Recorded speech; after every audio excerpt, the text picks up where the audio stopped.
weeks, we'll maybe actually be on schedule. All right, go live. All right, there we go. Now we are live on YouTube. Let me get back to my Zoom window. Okay, so I guess to start off, I should maybe share my screen and get our notes up here. Let's see. Okay, you guys seeing the notes now? Mm-hmm. Yep. Can make those a little bit bigger. I know I keep my resolution a little high. Okay, welcome everyone. So I thought maybe a quick round of introductions today. We do have a special guest. Dylan is here to give us a presentation. So I'll just get us started. I'm Jeremy Simon, longtime e-NABLE volunteer, do a lot of behind the scenes stuff like, helping with the various websites and help desk and just kind of trying to keep things going behind the scenes as much as possible. And I also own a company, 3D Universe, that's involved with, we sell 3D printers and materials, but we also make the kits for our e-NABLE volunteers for some of the more popular designs. Yeah, so that's me. Let me pass it over to Bob. Hi, I'm Bob Rieger, volunteer 3.5 years. I'm a maker. I have fabricated and donated devices, and like Jeremy, I help out behind the scenes with the help desk, with chapter administration, badging, and I do a little fundraising on the side. John? Yeah, I'm John Shull, co-founder of e-NABLE. I do a lot of work in front of the scenes, but I got to point out, Jeremy, that you really have to give up on describing yourself as the behind the scenes guy. You're also on stage as much as anyone in the organization and do all sorts of great work. I suppose. Ben? Ben? My name is Ben. I'm working on media coordination projects within e-NABLE. There's a link in the notes that goes to the Lumio proposal with some more information on that. Been involved the last couple of years, and yeah, I'm excited for this presentation. So I'm glad that Dylan's here with us. Great. Alexander. My name is Alexander. I've been a volunteer for a couple of months now. I'm a robotics engineer that just graduated, and I help out with 3D modeling of new and old hands. And Dylan, our new guest. Hi, everyone. My name is Dylan Beam. I am the founder and president of the Accessible Prosthetics Initiative. I'm, part of the motivation to start API was seeing the work that's going on with e-NABLE. So it's lovely to present to you guys. This has been about 3 years in the making. So it's really nice to see, I saw your organization, was inspired by it, and decided to create my own with a very similar mission, of course, but going about it in a different, unique way. And I'll get into that in the presentation, how API functions. But I'm really excited to do this presentation. It's really nice to start engaging with you all. Awesome. Great to have you. And I know we are looking forward to hearing about your approach and what you do and how you do it too, because we've been doing a lot of this sort of, self-analysis lately, soul searching, sort of trying to understand who are we and how did we get here and how do we operate, and looking at, we have some chapters just doing amazing things and we're still learning about how they're doing things, and we're trying to sort of find models that can be shared, and so this is going to be wonderful to hear, because it's perfect timing as we're exploring these things and figuring out what works best and how we can get help to those that need it. Well, that's great to hear. I'm glad that this worked out. Yeah, awesome. All right, so we're just going to do we only have a couple of action items to review, so this will be quick, and then we'll turn things over to you, Dylan. So mine, unfortunately, is non-progressed just because I've been unusually busy lately. So I apologize for the delays. I'm going to set a goal for myself of coordinating a Zoom meeting this week with you, Bob, if you can, and Eric Hemstead, to just kind of get us back together, talk about the details of the sizing badge, what do we want the criteria to be, et cetera. And I think once we kind of have an agreement on the details, getting it up there should be pretty easy. So I'll try to get some progress on that going this week. Okay. John, any updates on the Lumio embedding thing that we were working on? Have you heard anything from them? No? I have not. So we'll just keep that on there as a reminder. There are metrics in here. I don't think there's anything really noteworthy here. I'll just pop them up if anyone wants to see kind of what's been going on. This is just a summary of, we have 1,829 members in our hub right now, which is up 19 for the week. There's, we're approaching 15,000 total posts, but that includes all the imported archives going back to the early days of our Google Plus community. Everything else here is pretty standard. 17 tickets this week is a pretty, moderate level to low level of activity. We haven't been issuing as many badges and that sort of thing lately. So that kind of slowed down after people got used to the new system, I guess. Yeah, that's, I don't think there's anything else noteworthy there. Who's doing notes today? I forgot to ask, is that John or Ben, both of you guys? It is Ben. I will get on the stick also. Sounds good. So Ben, I put a placeholder down under discussion topics for Dylan's presentation, just FYI. And with that, I'm going to turn things over to you, Dylan. I'm going to stop my screen share so you can share yours if you like. Sure, sounds good. So just to comment, I mean, Jeremy and I were chatting about this before the meeting started, but I just have a rough outline about 7-8 slides, something like that. Just kind of explain what is API and how we function. But I don't want this to be a formal presentation, I want it to be discussion. So if anyone has any questions or comments, please feel free to jump in. And, like we said before, if there are any comments in the live chat that I can't see it as I'm presenting, Jeremy or Ben or someone, please bring it up and I can address it as best as possible. But I want this to be, casual discussion. It's a nice visual aid, but not a formal presentation or anything. And let me get my screen arranged the way I'd like it to. Perfect. Great. And I do have the comments from the YouTube channel up. So if anybody out there is watching, please feel free to join in. Just post a comment there. We'll see it. We'll try to bring it into the discussion as appropriate. Thanks, Jeremy. So I'm Dylan Beam. I'm the founder and president of the Accessible Prosthetics Initiative. This is our logo up here at the top right, of course, and a couple arms that we've built down here. So a little bit about who I am. I was actually born and raised in Oregon originally. I moved to the Ohio State University to get my bachelor's in food, agricultural, and biological engineering. That's where I founded the Accessible Prosthetics Initiative kind of around 2018, 2019. And I'm currently a graduate student in the bioengineering program here at the University of Pittsburgh. So talking about what is API, our mission, simply put, is increase access to prostheses through education, networking, and accessible device development. There's a few different ways in which we seek to do this through educational initiatives, communication initiatives, and production. So production, we mean both engineering and manufacturing different devices and whatnot. A lot of the devices that have been at least put together initially by the e-NABLE community. And so with education, we want to, we have a couple different populations that we're trying to educate. So one, we want to teach amputees about different kinds of technologies that are available to them. I can distinctly remember a meeting that I was sitting in on an amputee support group meeting where I was talking about the concept of a shower leg.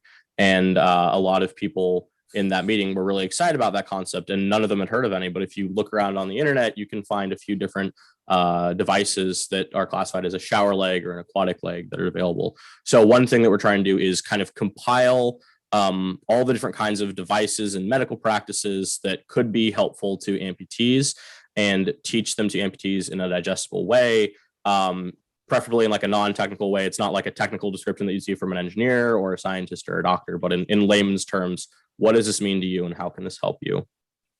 Similar to that, we also want to do professional education, current and future professionals. So working with current healthcare professionals and engineers to teach them about issues related to accessibility and how they might be able to change their practice to make devices and care more accessible to their patients, whether it be through remote access or providing other kinds of educational tools or working with other nonprofits such as Romp Global or Serve with Limbs that can provide devices to people at little to no cost themselves.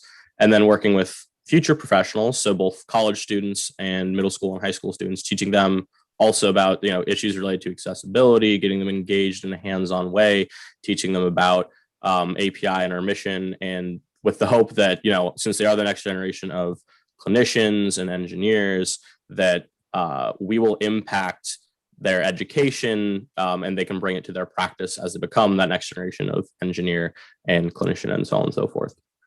So from the community engagement, communication side of things, again, we want to make sure that we're engaging with amputees, something that is all too common in the world of engineering. Obviously, not every engineered product has this problem, but it does happen where engineers they look at a problem, they say, this is the right solution. I know it's the right solution. They develop it, and turns out they didn't solve the right problem, right? So we're trying to make sure that we are actively engaging with the amputee community and getting feedback from them about what are the problems that they actually face and how do we improve their lives. So how do we solve those problems in a meaningful way? We're also creating a network of professionals. So again, looking at how we're working with future clinicians and engineers and current clinicians and engineers, getting them to work together. And if we have, a doctor who's really interested in accessible care, connecting them with a prosthetist that's really interested in accessible care, so they can create basically a pipeline in these different communities of being able to provide accessible care to people. And that obviously ties into that last point about collaborating with different groups such as hospitals, support groups, and other kinds of student organizations. So we have chapters at a variety of different universities around the country. There are other student organizations at those universities that have similar goals, such as disability advocacy groups. So figuring out what is the best way to work with those groups to improve the community, or amputee support groups, making sure that we have at least one student from each of our chapters attending amputee support group meetings once a month to keep those ties with the amputee community. Last but not least is our production team. As I said before, design and manufacturing affordable and open source prostheses, making sure that affordable technology is quality technology. Obviously, the e-NABLE community knows that there are dozens and dozens, if not hundreds, of open source 3D printed devices available out there. One thing that we're trying to do is to put it through rigorous engineering testing to make sure that, if you're printing this device, that you're using the right materials, the right printing parameters, making sure those devices that you come with are safe and durable and effective. So the next few slides, I was going to go into each of these teams a little bit more in detail, but does anyone have any questions before I move on? Very helpful. I think you should go ahead. Well, I do have one question, and I'll leave it to you to decide when it's appropriate to address, but you alluded to, at one point at least, the shower leg. I'd be interested in hearing more about your thoughts regarding working on lower limb devices as opposed to upper limb devices and the potential risks associated with that. I am glad you brought that up, because that is one of our key projects that we're excited to highlight. So I will address that as we get to it, but that's a great question. I promise I didn't plant that question in the audience, but it's a great question. Yeah. Does anyone else have anything else? Ben, Bob, Alex? Nope. Dylan, I have to ask, do you know Tyler Bray, who I think was also a graduate student in your program? No, I haven't met him. I'd love to connect with him. He was a e-NABLE leader and intern for quite some time. Okay, gotcha. Yeah, I mean, go ahead. Do you have any prostheticians working with you? Yeah, we're working with a few different prosthetists. So one is, his name is Professor Goran Fiedler here at the University of Pittsburgh. He is a clinically trained prosthetist back in Germany and a professor in the orthotics and prosthetics program here at the University of Pittsburgh. Nice.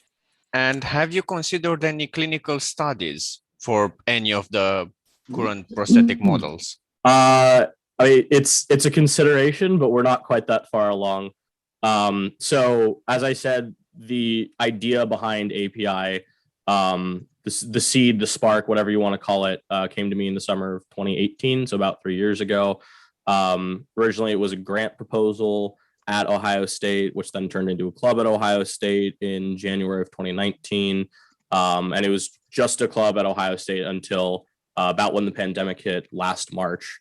So we've grown exponentially over the last year. We had about 20 students at Ohio State last May, and now I'd say we have about over about 150 members in 5 to 10 different states across the country.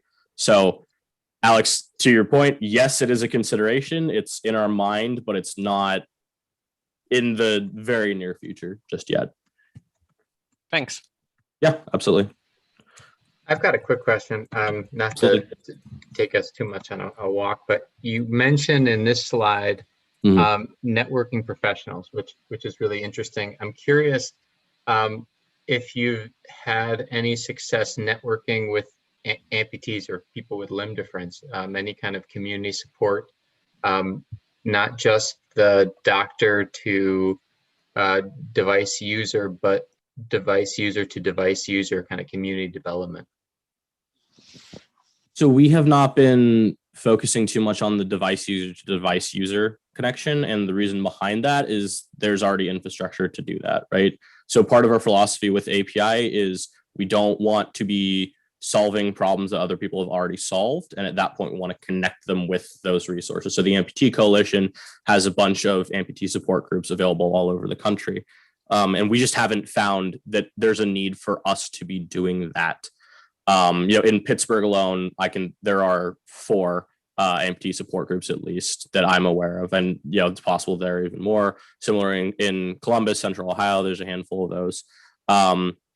One thing that we are trying to do though is, obviously there's this very large maker movement with e-NABLE. There's clinicians and there's amputees, and one of the things that we're trying to do is bring all of them together. So bring the makers and the engineers together, connect them with the clinicians and the end users to make sure that we're making significant progress in the designs and actually really improving people's lives. Does that answer your question, Ben? That's good. Okay, great. All right, well, I'm going to go ahead and move on. So talking about what we're doing with our education team, as I said, we kind of have these 4 main components: amputee education, professional education, middle and high school education, collegiate education. So like I said, with amputee education, we're trying to teach them about different kinds of prosthetic devices, clinical procedures, and 3D printing. One project that I'm actively working on with a clinician here in Pittsburgh, Dr. Max Hurwitz, as well as the ONP program, is coming up with simple pamphlets that talk about different technical aspects of prosthetics and prosthetic care and, K levels and so on and so forth, and have it in a very digestible way. And the motivation behind this was simply, I was shadowing Dr. Hurwitz for an afternoon, and I saw that he kept going online to explain different kinds of suspension systems to his patients. And I said, well, wouldn't it be nice if you just had a one sheet that explained the different suspension systems, and you can, circle the suspension system you want to give them, and then they can take it home as their own frame of reference, and they can talk to their family and their friends about it, and so on and so forth. The other thing, with amputee education is actually going in to amputee support groups and talking about API and what we do. So like I mentioned before, that discussion that I had with the Southwest Atlanta amputee support group, talking about shower legs and how that's actually a technology that's out there. The trick is, of course, then getting that technology. So professional education, we're still working on developing this a little bit more. But ultimately, we're trying to develop some kind of continuing education that we can provide to clinicians, teaching about issues related to accessibility and how they might be able to bring it into their practice. There's certainly a stigma against 3D printed prostheses, that they're not durable enough and so on and so forth. And ultimately, it's not true. The way that you print a device, the materials that you use and so on and so forth will affect the quality, yes, but in certain scenarios, there are fantastic ways to use different devices as, perhaps a shower device, or as a temporary device, a growth device, or if you print it, with a durable enough material, as a permanent device, right? There's many different ways. So we're trying to ultimately develop a continuing education program to teach clinicians about the best uses of these kinds of devices. Talking about collegiate education and high school education. So as I said before, we have chapters at a handful of different universities, and we're trying to basically just get them immersed in this work and get them to really understand the problems that they're facing and give them hands-on experiences to solve these problems by working with amputees and working on these engineering problems to solve those problems. And with middle and high school education, we scale it back a little bit, but we're working on developing after-school programs, both with New Albany High School in Ohio, just outside Columbus, and hopefully a high school in the Lehigh Valley, teaching them about different careers within the realm of prosthetics, teaching them about different careers within the realm of assistive technology, giving them hands-on problem-solving opportunities with mentorship from our collegiate teams, and engaging with amputees to figure out, what are actual problems that people face and how they might be able to solve those problems. Do anyone have any questions about our education team? Okay, go ahead and move on. I was talking about communications again. So like I said, we have clubs at different universities, and we also have a national nonprofit organization. They do different amounts of work. So at the club level, we're really seeking to have them engage with the amputee community in their local area. So if they're in Columbus, the club is responsible for going to those amputee support group meetings and talking to the people in those communities and making sure that we understand what are the needs of that community and how we can best serve those needs. And again, connect with similar groups in the area, hospitals, prosthetists, student orgs, and so on and so forth. Basically, their mission is to be the local representative of API in that area, right? Rather than if we just had the national organization based out of Ohio and we were trying to impact the entire country from Columbus, Ohio, that'd be pretty tough, right? So having these different branch locations all around the country is very valuable. At the national level, we're doing market research. Similar to that previous point, we want to understand what are the problems that amputees face and what are the best ways to solve those problems. There's a couple different, website designs that we're testing out. We want to see what people think about those. What kind of problems do they face with their devices that we might be able to solve? Like I said, developing a website with use for tools. So right now we have a variety of different resources available on our website, but it's simply a list of web links, right? Which is not a very intuitive way to go through that information. So we're in the process of developing a web application that can parse through that more easily. So you can imagine kind of like Google, where you type in, I want to find this thing, have it search through our database and identifies like, okay, this is what you're looking for, rather than having to just scroll through a bunch of different links. And of course, at the national level, engaging with social media to make sure people know who we are, what we're doing, how we're trying to impact the world, and so on and so forth. Any questions? Hey, moving on to the production team. So this is, some research phases, some development phases. So we're looking at, again, like I said, market research, identifying what are the major problems, looking into what are the most common levels of amputation, so we can figure out like what is the most impactful way to help people. Is it, by doing just a hand prosthesis or a transtibial prosthesis or transfemoral? We don't really know, right? Where is the biggest need and how can we fix that? Also trying to identify what does it look like to get these kinds of devices approved by the FDA? What do we need to do to get that done? What kind of testing needs to happen? What kind of paperwork needs to happen? And we're also looking into more sustainable manufacturing practices. Obviously, if you're 3D printing things, when the device breaks and you have to throw something away, is there a way that we can reuse that material to either build something else or build another device? And if we're trying to build another device, what kind of testing needs to be done to make sure that that device with recycled materials is safe? Or is it that we can recycle a device, or we can recycle plastic 3 times before it's not safe to use, and so on and so forth? So that's a project actively going on at Ohio State.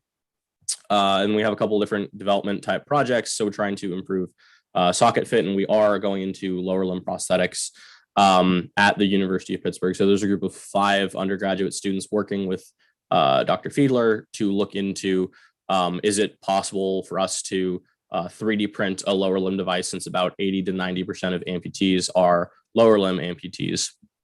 And if it's not possible to 3D print it, what are other kinds of affordable, accessible manufacturing techniques that could be used to create those devices? Also looking at printing different kinds of designs, modifying the unlimited arm. So when talking about printing different designs, using different kinds of parameters, different kinds of materials, and seeing, is this best to use ABS or PLA or nylon? And if, we say it's best to use ABS, what does that mean? What's the use case for this kind of device? So we have a handful of different projects. I can talk about all of them in greater detail, but the 2 big projects I really want to highlight right now is at Ohio State, again, looking at figuring out the best way to recycle materials and use that to produce devices. And then at Pitt, developing the lower limb prosthetic device in an accessible way. So Jeremy, I think that kind of answered your question, at least briefly. We can have more of a discussion about that later if you'd like. But does anyone have any other questions about kind of what our production team I is have doing? a couple questions, Dylan. Just Absolutely. about how many devices have you made for actual recipients? Well, so unfortunately, since the pandemic started and then we grew exponentially after that, we've only really had the chance to make a couple devices for one recipient. And so part of the idea behind that is we know that the e-NABLE community is really focused on distribution of the devices. As I mentioned before, we're not trying to really solve problems. Well, we're not focused on solving problems that are already being solved. We're more focused on this engineering problem, right? So I know in Columbus specifically, Comza Prosthetics works on giving people devices at low or no cost to them. So we're really focused on solving some of these engineering problems instead, with the hopes that these designs can then be used by the e-NABLE community and given to people. That being said, the e-NABLE chapter at the University of Cincinnati has reached out to us, saying that they want to work with us on some of these engineering projects. And so we're going to be working with them and hopefully you guys to understand a little bit more about how to identify who's a good fit to be giving these devices to. Did that answer your question, Bob? It does. I was trying to understand a little better the scope of what you've been able to do in terms of the actual printing and assembly and distribution of devices. Yeah. And then one other question. I'm intrigued by the modification of the unlimited arm. As somebody who's made a number of them for actual recipients, I have certain views on it. I'm curious, in summary, what have you been able to improve it? Yeah, so I'd certainly love to hear your views on it at some point. So part of the motivation behind improving socket fit was because the feedback that we got about the unlimited arm was that the socket was not very comfortable. So we're trying to figure out, are there different ways that we can design the socket that would make it more comfortable and more user-friendly at that point. So that's an active project. As I said, we've mostly grown within the last year or so. So there is progress being made on these things, but it's still taking some time. So the socket you define as that semi-hemispherical thermoformed forearm. Yeah, that's right. It's not an enclosed socket, it's partial. Right. Yeah. Well, and so with the current design, it is a partial socket, for lack of a better term, but we're trying to figure out maybe having a partial socket is still the best way to do it, but is there a way that we could use perhaps 3D scanning to get a better fit than the current practice, right? And we don't know the answer to that right now, but that's why we have engineering students that are really passionate about this work, looking into those different projects. Okay, great, thank you. Absolutely. There's a question in the YouTube chat. I'll just read it. It's from Alexander. Do you have a development team that works on new designs and an archive of old and provenly adapted designs, like cases that have some of the fingers? And I did notice that one of your bullet points is printing different designs. I'm curious too. Yeah. So one of the things that we have on our website is a list of a handful of the different designs that we've identified, largely from the e-NABLE community. And then we've basically compiled videos and instructions and the files and so on and so forth. So if anyone wants to build these devices, then they're there for people to see. Like I said, these engineering projects are taking some time, so we don't have the any major adaptations just yet. They're still in the works, but that is something that we will be providing to people when we get to it. So depending on, there are different teams at different universities working on different projects. Like I said, at the University of Pittsburgh, there's 5 undergrads that are really focusing on lower limb prosthetic development right now. At Ohio State, they're working on sustainable manufacturing practices.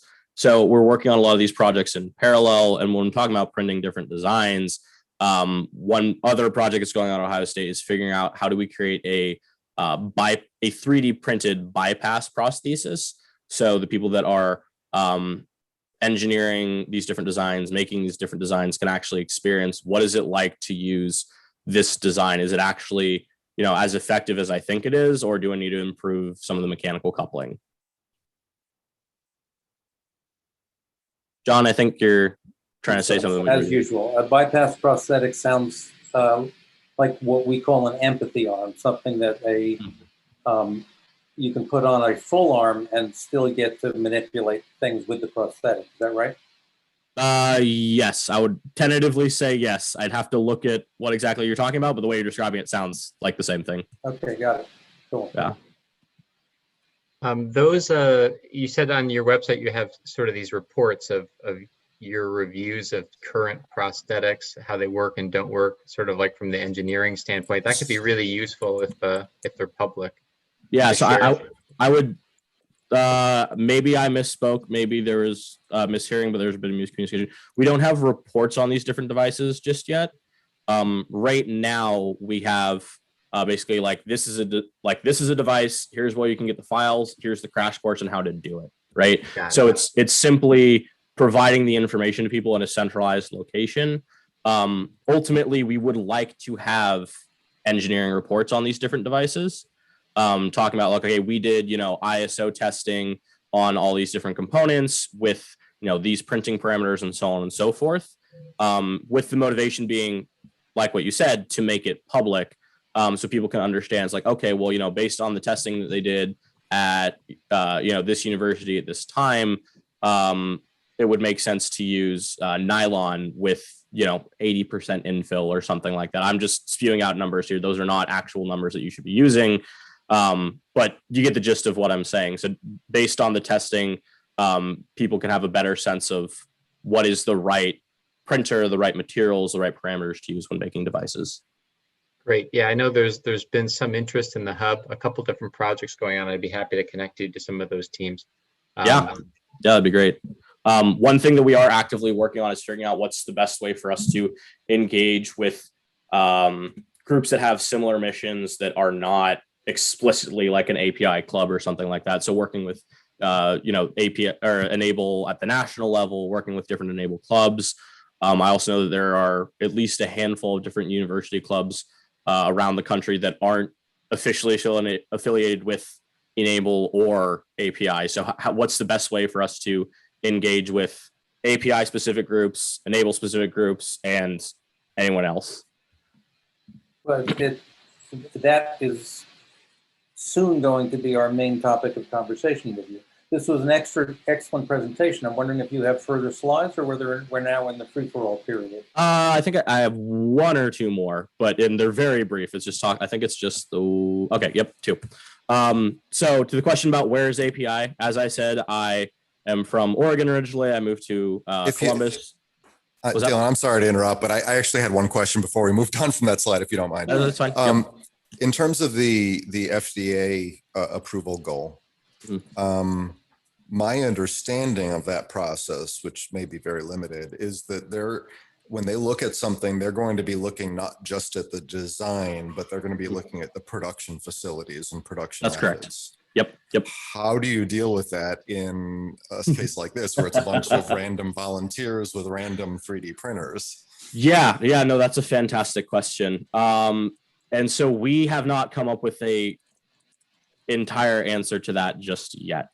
One thought that we had about how we might be able to solve that problem is to work with a company such as 3D Systems as an example. It's just the first one that comes to mind, is a 3D printing company. I don't know if 3D Universe provides printing as I don't know if we can send you a file or not. I'm not as familiar with the company. I'd love to learn more about it, Jeremy.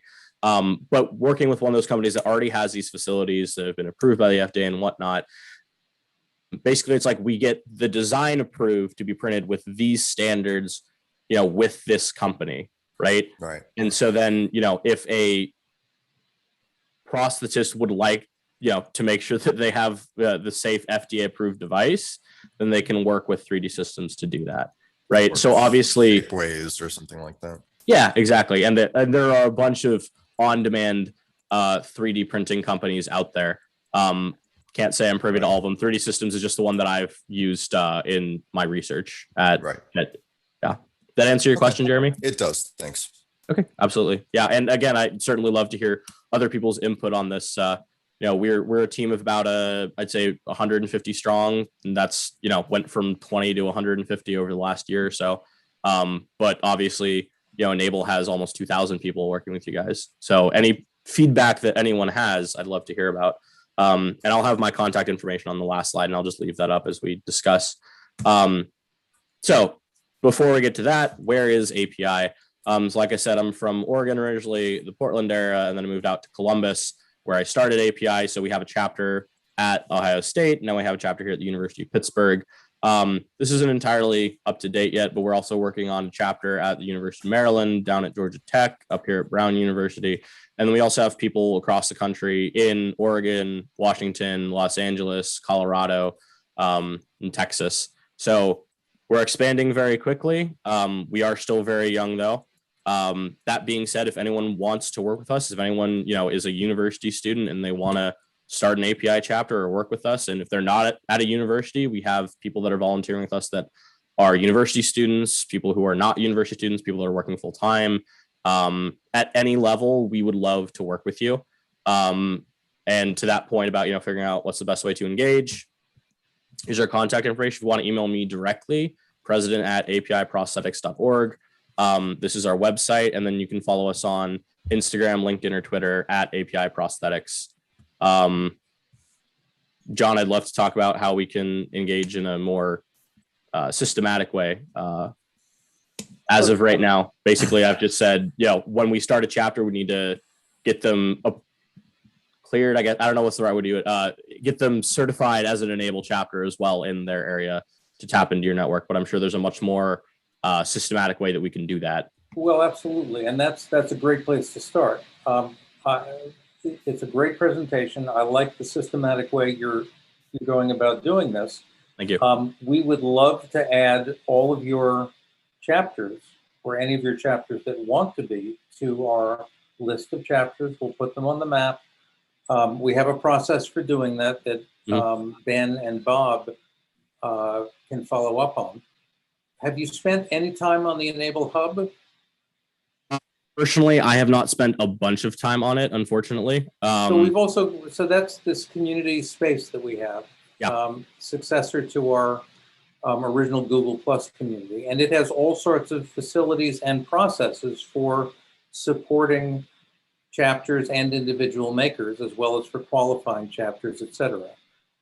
So we will get you connected with that as a first step.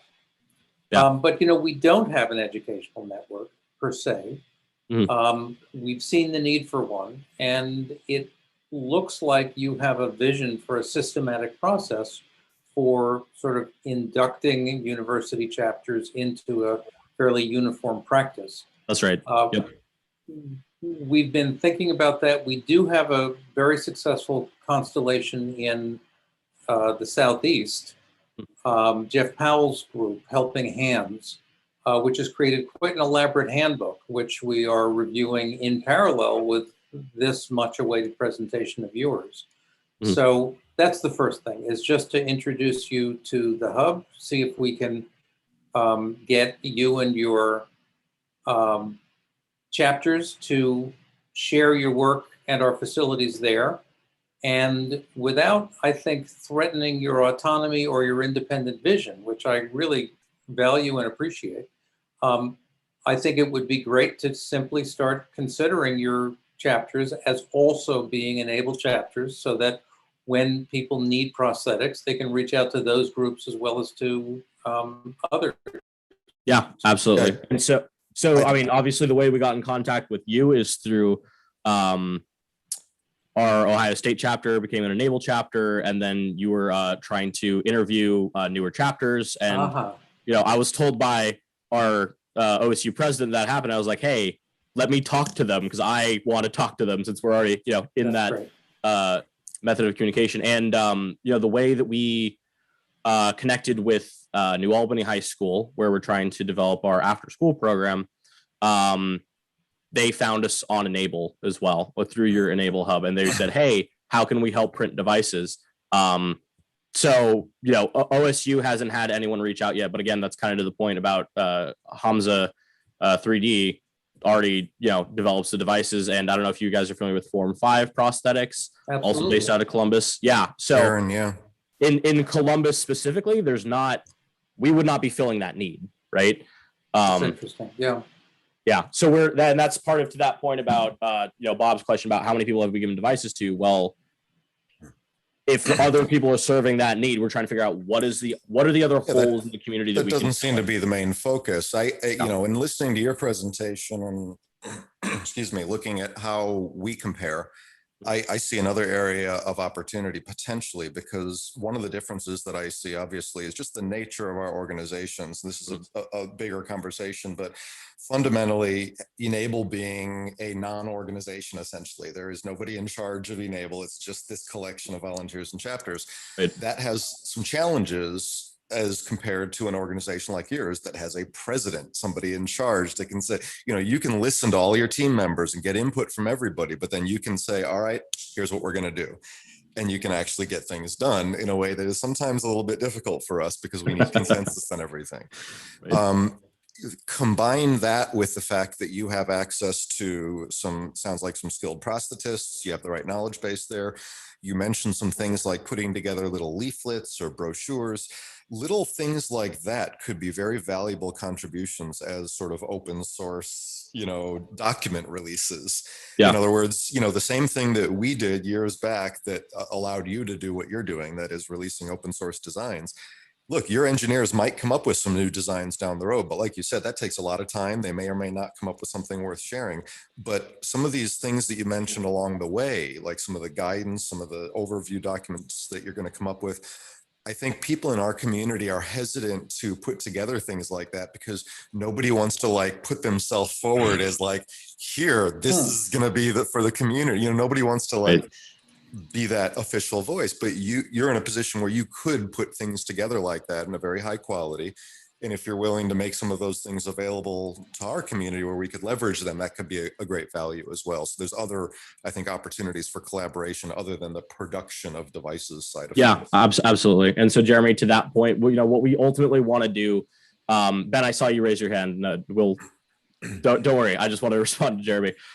So to that point, all of these, leaflets and whatnot that we are going to make, that we're going to make, and all the different designs and whatnot, ideally, these are going to be as accessible to the public as possible. Now, one constraint within that, right, is, as the engineers are working with us, if those engineering projects, if they decide that they want to start a company or something, of that ilk, I'm certainly not going to stop them from doing that. But would certainly encourage them to continue to engage with us and make those designs as available as possible. If it's not my design, it's not my intellectual property to share, right? Okay. I certainly have had these discussions with people before, just keeping in mind the mission and keeping it as accessible as possible. But with the leaflets and whatnot, the stuff that I have more of a hands-on input on, like I said, with the leaflets, working with the orthotics and prosthetics department here at the University of Pittsburgh, hopefully working with the orthotics and prosthetics department at the University of Washington, and working with Dr. Hurwitz, who's a doctor in physical medicine rehabilitation here at UPMC, having those leaflets designed by clinicians and hopefully basically turning that into a series. That is something that we would have available to the public in minimally some kind of capacity. And that's actually something we've talked about recently. I couldn't, one of the things that we struggle with a lot has to do with, follow-up and, getting engaged with somebody such that you're not just making a device and giving it to them and walking away, but it's a collaboration. There's ongoing follow-up, there's ongoing feedback, there's, and we need to set that expectation up front before we ever start working with somebody. We need to let them know what the process is like, what we need from them, how we need to work together, et cetera. And we don't really have anything that does a good job of getting that all across up front. Right. You're in an interesting position, it seems to me, because you kind of straddle both worlds. You get the whole 3D printing kind of production side of things. You get the prosthetic, more the medical, side of things. And it just seems like you're in a really good position. You have some of the resources maybe where you could put together some kind of a really helpful kind of a guide, almost like a pamphlet or something that we could give out to people right up front to just sort of help set those expectations for the process and what we need from each other to be successful. Thank you. I appreciate hearing that, Jeremy. And, as a caveat to that, I certainly would not call myself a prosthetics expert or a 3D printing expert, but I try to surround myself with other people that know more about these things. But my goal is to understand it all enough that I can do the big picture planning. But, when it comes to technical decisions, I try to defer that to other people that know more than I do as much as possible. Awesome. So talking about 3D printing, I'd love to hear more about what you guys have. But since Ben's had his hand raised for a while, I would like to hear what he has to say first. Yeah, I'm intrigued by what John mentioned earlier about the educational network. That's something that as a community has sort of been kind of bubbling in the background for a long time. 1/3 of the hub members are teachers and students, and there's 91 countries that are represented in the hub, which is a really very diverse population. The idea that Ohio State is an e-NABLE chapter and sort of the founding group that you grew from, I think is really exciting. And if I understand it correctly, all of the partners that you're working with underneath the API network are all universities? I wouldn't say all. So most of the people that are volunteering with us are affiliated with the university, but certainly not all of them. All of the major presences or clubs, whatever you want to call them, are universities at this time. We're not tied to that by any means. Ultimately, universities are a good resource for us to work with because they have a lot of other resources available, and they do have more local connections with communities. But certainly, like, there's one Ohio State in Ohio, but there's a very large population, very large area. And if you go out to Colorado or Wyoming, where it's like, okay, there's one flagship university and it's a much larger state than that, right? So ultimately, we would like to engage with community colleges, local maker spaces, high schools, local hospitals, whatever we can, right? As of right now, it's only universities. And John, I do see that your hand is raised. So once Ben's done talking, I was just going to add to that. These university clubs. So there's a pretty good collection of university clubs that are sort of associated with the same mission that we all share, and we've got a couple different groups in different clusters. One of the things that e-NABLE has been able to observe, which I think is really exciting, is regionally, like in Turkey, there can be these huge networks. I mean, they have 3,000 volunteers that are all connected to the same system that's assigning different cases and coordinating and saying, okay, we've got somebody that needs something over here. We've got experts in that region. Let's get them together in a team.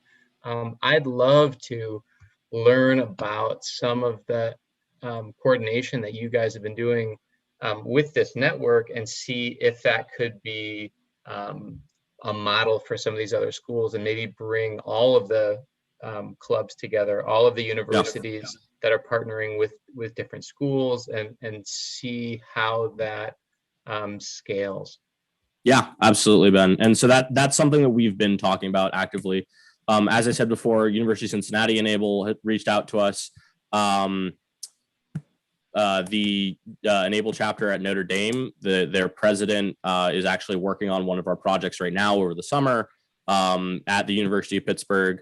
And we've also connected with Riley Toll, who is the president of president of a similar club at the University of Tennessee.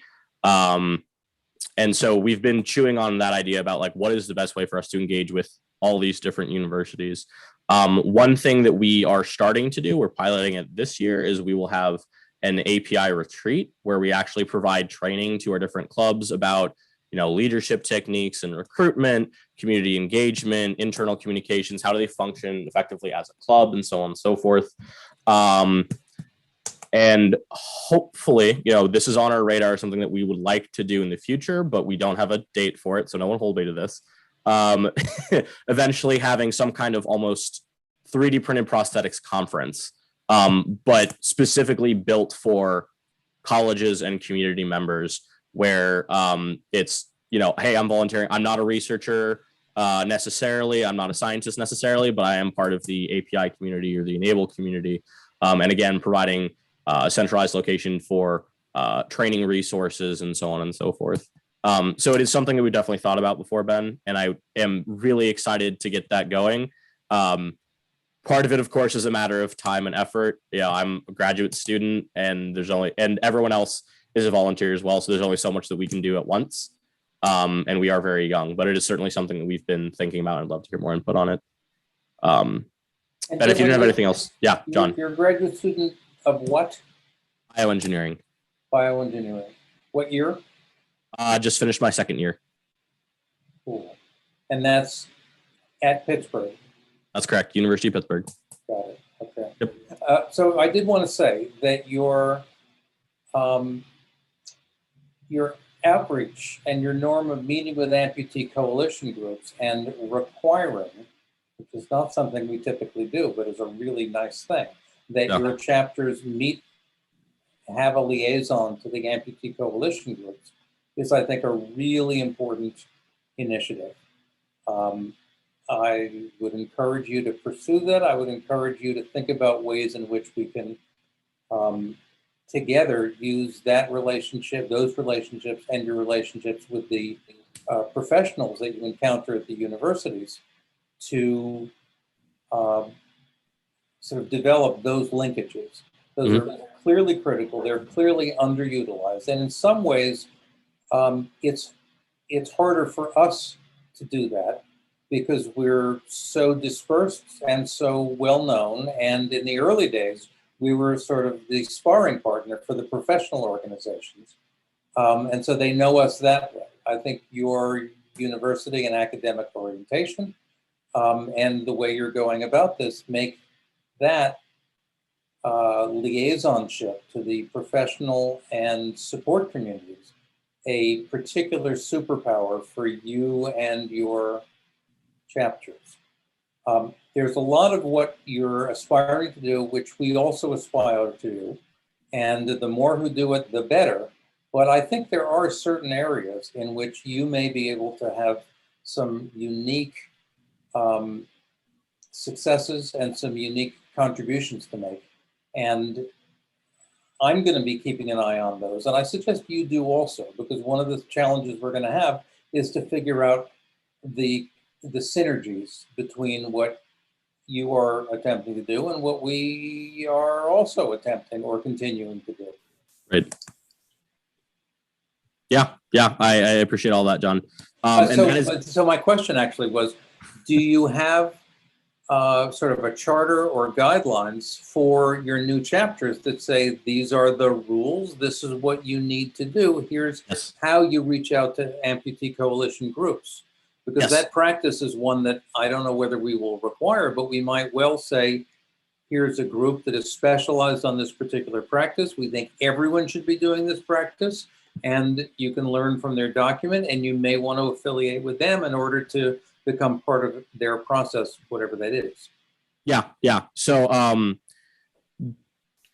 real quick, I want to address, so before I answer that question, there was something something else that you said that I wanted to address. So to your point about kind of serving as that liaison and how, you were kind of sparring with the national organizations, that is something that we, like when I started API, that was something I wanted to do, was to serve as that liaison between the professionals, the clinicians, the engineers, the academics, and the maker community, the people that are just, they're helping, right? They are doing all that they can to help.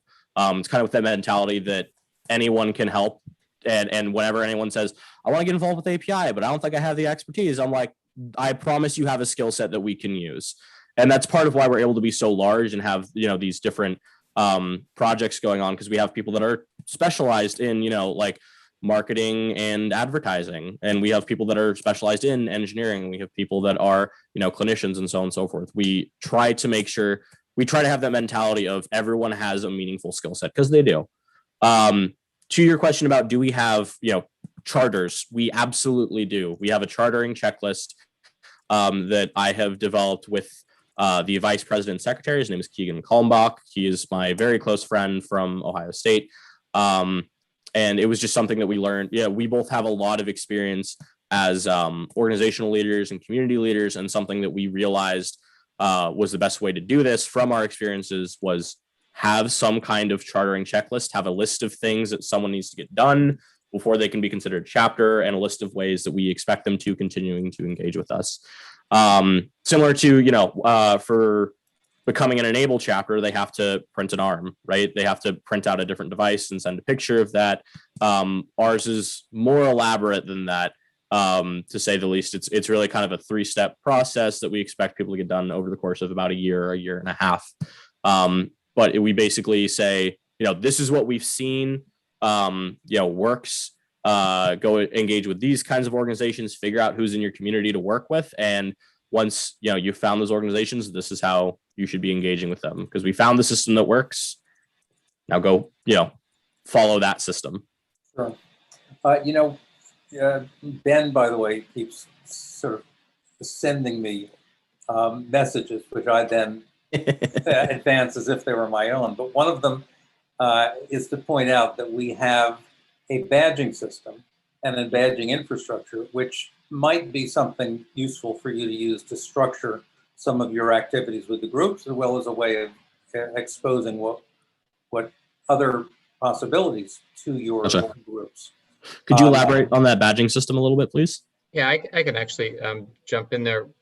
The hub has this new badging integration where if anybody is interacting in the hub, you can scroll over an icon and you can see which badges they have, and each one is a specific process that's detailed out. There's things that are submitted.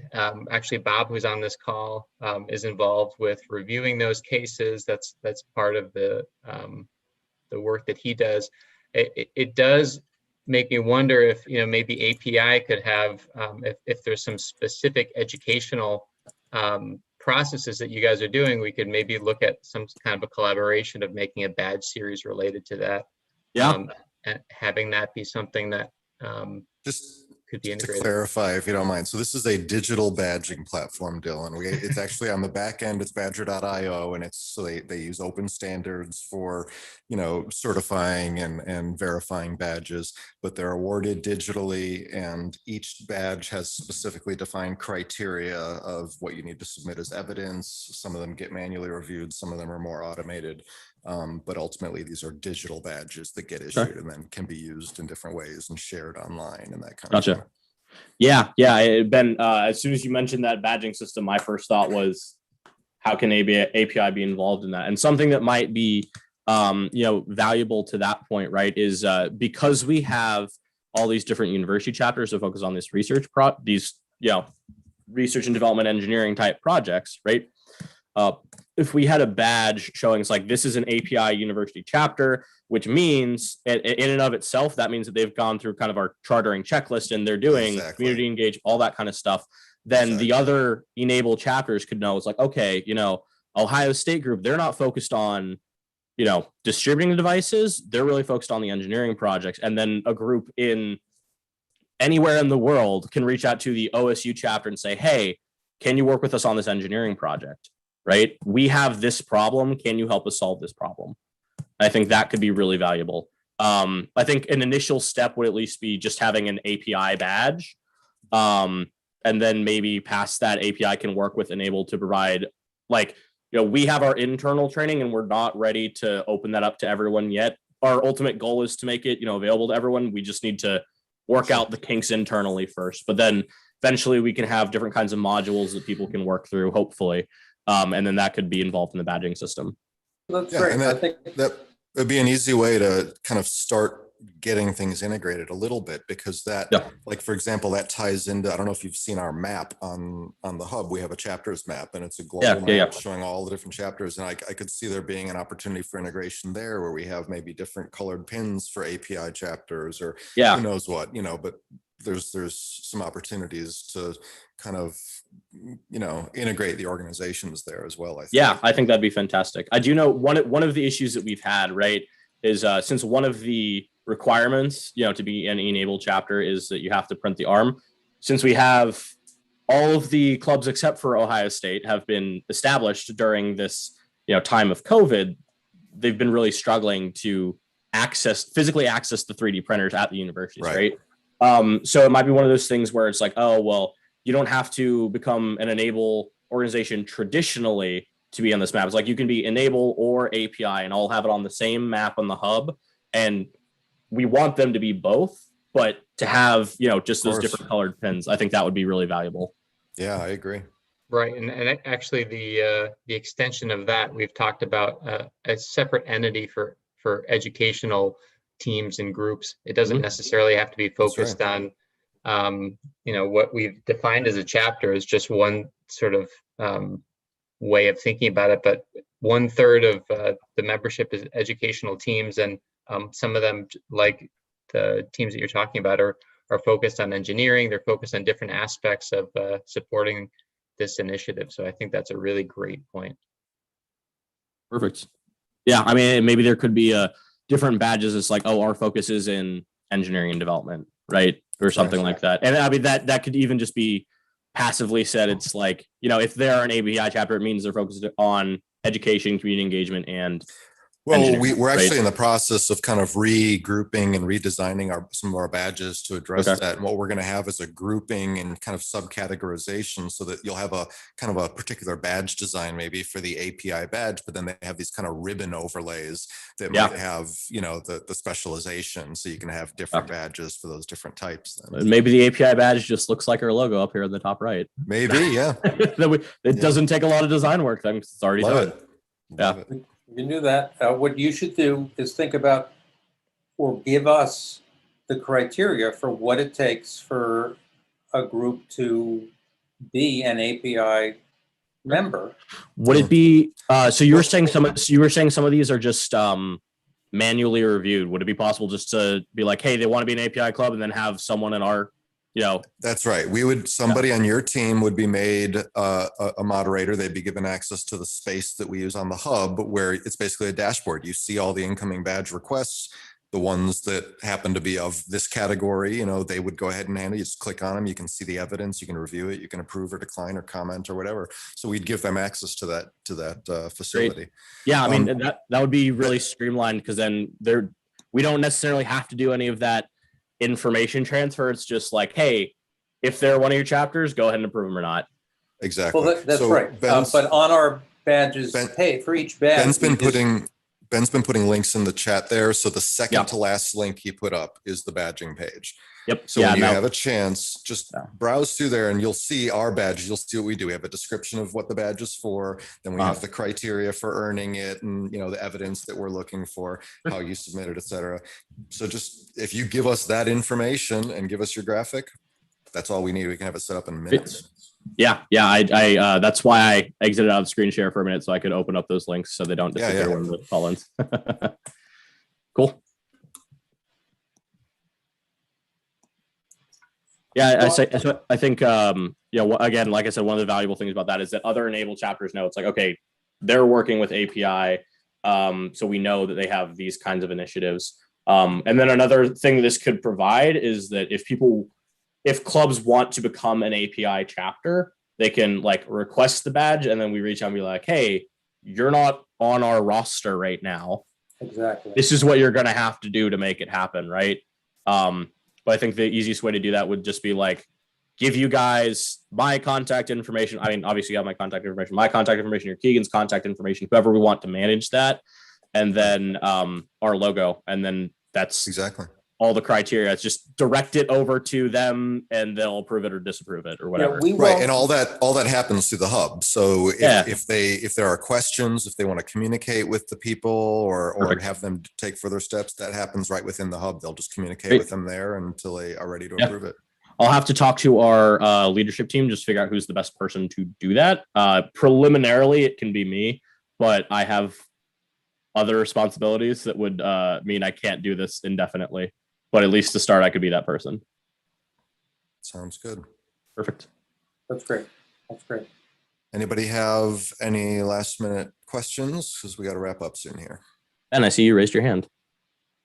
I was just going to give a quick shout out. Alexander, who's just leaving the call, is going to be leading a workshop in an hour for, is it Fusion 360? It is. So But just more generally, kind of just design-oriented thinking and how to approach CAD design. I think there's going to be a lot of kind of general theories that would apply regardless of what platform you're using. Right. So I wanted to give that shout out. So for anybody that's tuned in an hour, you can find the information in the hub. And yeah, I'm really excited about this idea of looking at steps that university chapters can take. Sort of, it's almost like an accreditation that can take place through the badging system based on this strategy, this process. It seems really exciting, and I'd love to, again, it's the bigger ideas, having these badges be moderated with collaboration with different teams. And I'm really impressed with the presentation that you gave, and it really seems like a great way for universities to engage. So thanks for sharing, Dylan. Yeah, absolutely. Thanks for having me. I had a thought and I just forgot it. Yeah. So to the point about, universities and having that accreditation, there's just some things that you can do at universities that you can't really do at other places, like the project that I mentioned at Ohio State and University of Pittsburgh. In total, they've gotten like over $20,000 between the two of them to do some of this engineering work. And so one of the things that we're trying to do is to teach people, it's like, hey, this is how you apply for those kind of grants. And I walked through those grant applications with both of the groups just to help them get that funding so they can do these projects. So to anyone at a university out there who's listening, I would be happy. I guess I'm saying it now, but I would love to work with you as much as I can. Obviously, I have time constraints. My email's right there. Let us know how we can help. I will do what I can with the time that I have. Don't worry too much, Dylan. We have an average of about 5 or 6 people that watch these recordings. So.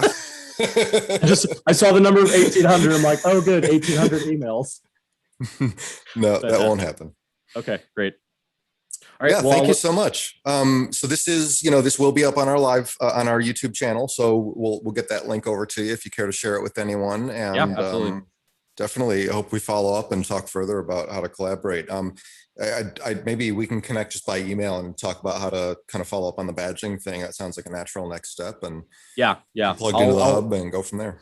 Yeah, I'll look at that sometime this afternoon. I'll reach out about it. But I really think it's just. And we can also, by the way, like I mentioned, that some of them are automated. So you could have it where once a certain set of badges is earned, another badge gets issued automatically. So you mentioned that it's like basically a 3-step process. You could, if you want, have a badge as they complete each step, and then they automatically get a badge for being, certified once they've completed them.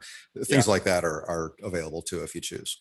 I would hesitate to use that just with the system that we have right now. I think the manual system I think what makes the most sense, at least with the information we have now, is send it to me for manual review and I can approve it or deny it. And I think that's what makes sense for now. So I'll just review the badge system. I'll give you our logo and I will tell you what email to include to have it be manually sent to. But sounds great.